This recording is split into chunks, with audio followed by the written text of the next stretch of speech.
depuis 2008, justement, depuis l'entrée en activité de Pédagogie, vous avez noté des interrogations nouvelles ou différentes. Est-ce qu'aujourd'hui, justement, les parents qui étaient peut-être, tiens, soyons fous, des gamers hier, réussissent à avoir moins de présupposés, moins de clichés sur l'univers du jeu?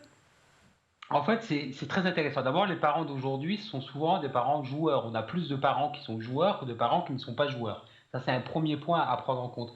Ce qui est intéressant, c'est que l'image qu'ont les parents du jeu vidéo, elle a fortement évolué. Aujourd'hui, les parents ont une image plutôt positive du jeu vidéo. Ils voient bien que c'est quelque chose qui peut apporter beaucoup, que c'est un objet culturel. Ils sont eux-mêmes joueurs, donc ils connaissent un tout petit peu l'univers des jeux. Et en même temps, il y a encore un certain nombre de craintes, d'angoisses, d'inquiétudes qu'ils font part lorsqu'il s'agit des pratiques de jeux vidéo de leur enfant notamment. Donc il y a parfois une espèce aussi de décalage entre ce que eux vivent dans l'univers du jeu vidéo, ce qu'ils ont connu ou ce qu'ils connaissent, ce qu'ils voient au niveau sociétal, et puis dès lors qu'il s'agit de regarder le jeu vidéo sous le prisme de leur enfant, là ressort des inquiétudes, ce qui est assez normal, assez cohérent. Et donc nous on essaye de travailler sur ça, de dire, ben, vous voyez, retravaillons sur ce qu'apporte le jeu vidéo et essayons de dédramatiser tout ça. Intéressons-nous concrètement qu'est-ce qui se passe avec vos enfants, et c'est tout l'objet de notre action pédagogique.